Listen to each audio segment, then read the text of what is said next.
In Nizhny Novgorod, Russia, a huge Ukrainian flag flies in front of the FSB building.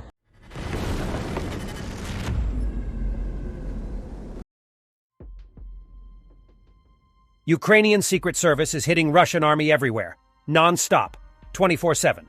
Now, the Chief of Staff of the occupiers from Sevastopol was liquidated. The Chief of Staff and Deputy Commander of the Material Support Battalion of the 810th Separate Brigade of Marines, Major Yuri Pavlov, was killed. The occupier went through the war in Syria, after which he came to kill Ukrainians. At the same time, he himself is originally from Ukraine. He was born in the village of Novoivanivka, Popasnian district, Luhansk region. Coincidence? A cargo terminal in Novorossiysk, Russia, with a huge area is on fire. 2 weeks ago, a Ukrainian water-based drone struck a Russian tanker not far from this cargo fire. This is the central port for Russia on the Black Sea. Explosions were heard before the fire. Russian state media are reporting about the huge fire at Novorossiysk oil terminal, which is Russia's main oil export hub in the area, as well as the route by which the majority of Kazakh oil hits world markets. They are unclear if drone strikes is involved.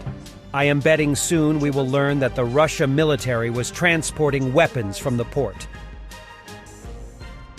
In Nizhny Novgorod, Russia, a huge Ukrainian flag flies in front of the FSB building, according to the videos of locals. Hope Tovarishch Major had a good morning.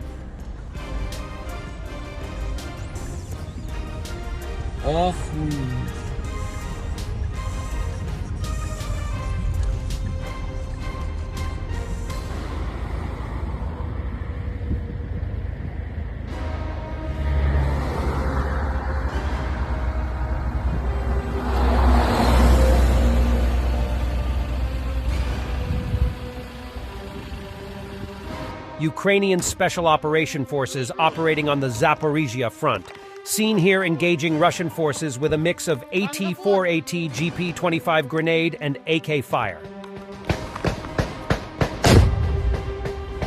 Відходь!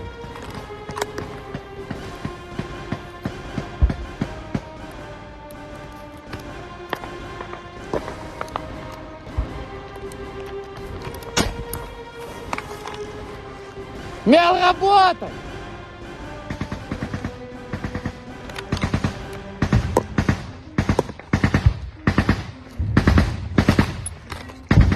А?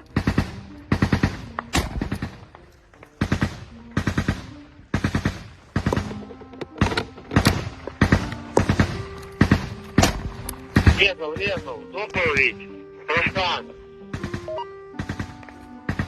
Майже підвелися.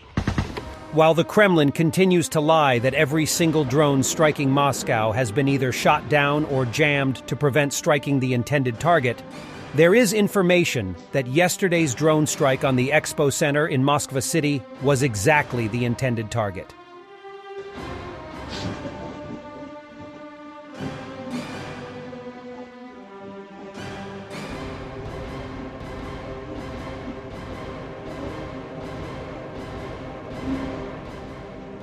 Why can't North Korea send some weapons to Donetsk?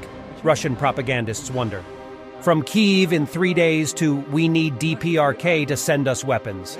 Конечно, вряд ли речь у нас пойдет о создании военного блока, потому что китайцы категорически против любых военных блоков. Но вот такие механизмы, типа того, что складываются сейчас у этих восточных ребят, почему бы нам их не иметь? Потому что наши три армии, российская, китайская и северокорейская, они очень похожи. Они работают, в общем-то, одним уставом. У них очень много техники одного стандарта, взаимозаменяемой. И наше военное сотрудничество может быть самое-самое разностороннее. И если Южная Корея посылает 1000 танков на Украину, то почему Северной Корее не послать что-нибудь в Донецк? Не обязательно танки, не обязательно снаряды. With an Orthodox priest blessing a large, newly erected statue of Stalin in the Pskov region of Russia, history of the country is really taking a tragic turn. Tens of millions of Russians were killed by this brutal dictator, including many thousands of priests.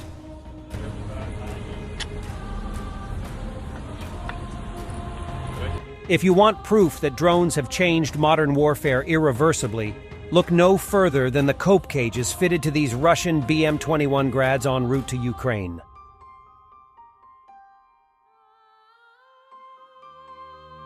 Targeting of the Russian Murom-P surveillance system, which was placed by Russians on the balcony of a residential building, by the 126th Brigade of Ukraine, Nova Kakhovka, Kherson region.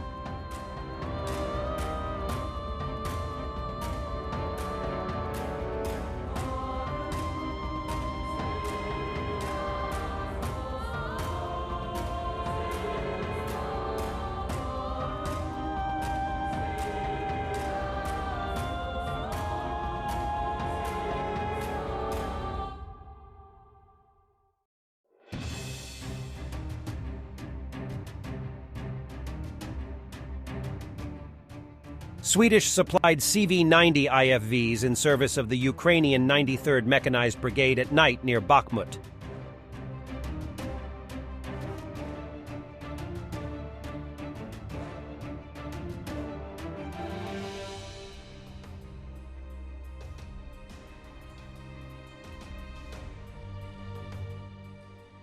Meeting of a Russian prisoner of war with his mother. No comments.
Thanks for watching, and don't forget to subscribe. Also, if you want to support Warthog Defense, please become our member and get early access to new videos, exclusive members-only videos, and become administrator in comment section.